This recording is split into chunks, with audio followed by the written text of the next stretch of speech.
BJP की तिरंगा यात्रा, ऑपरेशन सिंदूर की जीत का जश्न। शहीद इम्तियाज के नाम पर अस्पताल, तेजस्वी यादव ने परिजनों से की मुलाकात। बिहार चुनावी तैयारी में जुटे राहुल गांधी, 5 महीने में चौथा दौरा। नीतीश कुमार के कार्यक्रम में सांसद अजय मंडल लड़खड़ाकर गिरे, अस्पताल में भर्ती। बिहार में छात्रों के साथ शिक्षा न्याय संवाद करेंगे राहुल गांधी, कन्हैया कुमार ने सरकार पर बोला हमला। बढ़ते हैं खबरों की ओर विस्तार से। बीजेपी की तिरंगा यात्रा, ऑपरेशन सिंदूर की जीत का जश्न। जी हां, बिहार में बीजेपी का देशभक्ति रंग चढ़ा है। ऑपरेशन सिंदूर की कामयाबी के जश्न में 14 मई से शुरू हो रही है तिरंगा यात्रा। अगले 10 दिन तक पार्टी के नेता गांव-गांव पहुंचकर देश की सुरक्षा के लिए चलाए गए इस मिशन की सफलता को जन जन तक पहुंचाएंगे। बढ़ते हैं अगली खबर की ओर। शहीद इम्तियाज के नाम पर अस्पताल, तेजस्वी यादव ने परिजनों से की मुलाकात। जी हां, जम्मू में पाकिस्तान की गोलीबारी में शहीद हुए BSF sub inspector Mohammad Imtiaz को छपरा में आखिरी सलाम दिया गया। नम आंखों और भारत माता की जयकारों के बीच उन्हें सुपुर्द एक खाक किया गया। नेता प्रतिपक्ष तेजस्वी यादव शहीद के गाँव पहुंचे, परिजनों को सांत्वना दी और आर्थिक मदद का चेक सौंपा।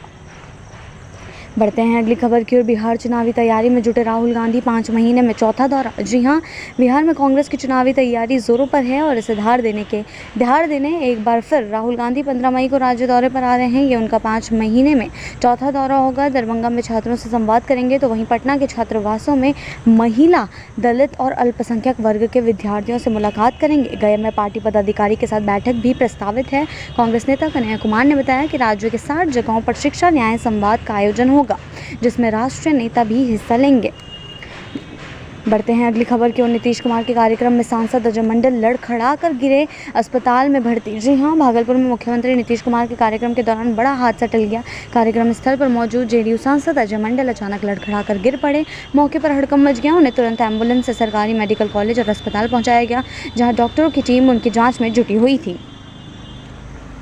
बढ़ते हैं अगली खबर की ओर। बिहार में छात्रों के साथ शिक्षा न्याय संवाद करेंगे राहुल गांधी, कन्हैया कुमार ने सरकार पर बोला हमला। जी हां, बिहार में कांग्रेस की ओर से जल्द ही शिक्षा न्याय संवाद कार्यक्रम शुरू किया जाएगा। कांग्रेस नेता राहुल गांधी और उनके साथ 60 से 62 राष्ट्रीय नेता राज्य के SC, ST और OBC छात्रों से सीधा संवाद करेंगे। यह जानकारी NSCI के राष्ट्रीय प्रभारी कन्हैया कुमार ने पटना में दी। बढ़ते हैं अगली खबर की ओर। भोजपुर में 1.40 अरब की बालू घाटों की नीलामी 11वीं बार 12 जून को होगी नीलामी। जी हां, भोजपुर जिले में एक बार फिर से बालू घाटों की नीलामी की प्रक्रिया शुरू हो गई है। खनन विभाग इस बार 11 घाटों की नीलामी करेगा, जिसकी कुल कीमत 1.40 अरब रुपये रखी गई है। यह 11वीं बार है जब इन घाटों की नीलामी की जा रही है। इससे पहले 10 बार खरीदार नहीं मिलने के कारण नीलामी विफल हो चुकी थी। बढ़ते हैं अगली खबर की ओर। भागलपुर के किसानों को बड़ी राहत। जी हां, नीतीश सरकार ओल, हल्दी और अदरक की खेती पर 50% अनुदान देगी। हल्दी के लिए 100 एकड़, ओल के लिए 10 और अदरक के लिए 5 एकड़ का लक्ष्य तय। किसान उद्यान विभाग के पोर्टल पर पहले आओ पहले पाओ के आधार पर ऑनलाइन आवेदन कर सकते हैं। बढ़ते हैं अगली खबर की ओर। जम्मू में शहीद हुए बिहार के रामबाबू प्रसाद, CM नीतीश ने किया 50 लाख रुपए का ऐलान। जी हां, सिवान के वासिलपुर के रहने वाले BSF जवान रामबाबू प्रसाद जम्मू सीमा पर ड्यूटी के दौरान शहीद हो गए। वे IS-400 सिस्टम ऑपरेट करते समय घायल हुए थे। इलाज के दौरान उनका निधन हो गया। शहादत की खबर से पूरे गाँव में शोक की लहर है। मुख्यमंत्री नीतीश कुमार ने 50 लाख रुपए की सहायता राशि और राजकीय सम्मान से अंतिम संस्कार का ऐलान किया है। अगली खबर की ओर। 7 जिलों को जोड़ेगी बिहार की 554 किलोमीटर लंबी सड़क, 80% काम पूरा, लाखों लोगों को होगा फायदा। जी हां, इंडो नेपाल बॉर्डर सड़क परियोजना का 80% निर्माण पूरा हो चुका है। ये सड़क पश्चिम चंपारण से किशनगंज तक 7 जिलों को जोड़ेगी। दिसंबर 2025 तक इसका काम पूरा हो जाएगा। मंत्री नितिन नवीन ने बताया कि ये सड़क सीमा सुरक्षा, तस्करी पर रोक और सीमावर्ती गांवों के विकास में बड़ी भूमिका निभाएगी। 2486 करोड़ की लागत वाली इस परियोजना से लाखों लोगों को व्यापार, शिक्षा और स्वास्थ्य के लिए बेहतर कनेक्टिविटी मिलेगी। बढ़ते हैं अगली खबर की ओर। मनोज झा ने ट्रंप की टिप्पणी पर जताई चिंता, कहा हमें इसका प्रतिकार करना चाहिए। जी हां, RJD सांसद मनोज झा ने अमेरिकी राष्ट्रपति डोनाल्ड ट्रंप की ओर से सीज़फायर की घोषणा और भारत की प्रतिष्ठा पर टिप्पणी पर आपत्ति जताई। उन्होंने कहा कि ट्रंप ने प्रधानमंत्री नरेंद्र मोदी के संबोधन से पहले सीज़फायर की घोषणा की और तजारत की धौंस दिखाई, जो भारत जैसे राष्ट्र की प्रतिष्ठा के खिलाफ है। मनोज झा का मानना है कि भारत को इस टिप्पणी का प्रतिकार करना चाहिए, क्योंकि यह केवल राजनीतिक मुद्दा नहीं बल्कि देश की प्रतिष्ठा का सवाल है।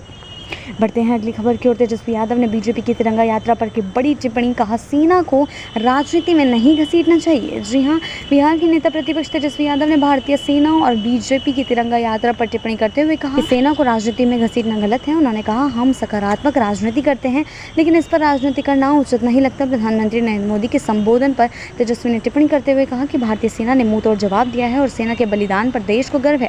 तेजस्वी यादव ने यह भी कहा कि उन्होंने छपरा रवाना होने से पहले शहीदों के परिजनों से मिलने का कार्यक्रम तय किया है और बिहार हमेशा देश की सुरक्षा में योगदान देता रहेगा।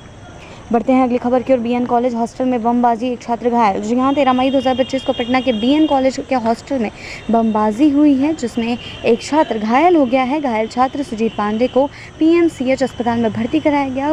घटना के पीछे 2 छात्र गुटों के बीच विवाद बताया जा रहा है। पुलिस ने सीसीटीवी फुटेज से जाँच शुरू कर दी है, लेकिन अभी तक किसी को हिरासत में नहीं लिया गया।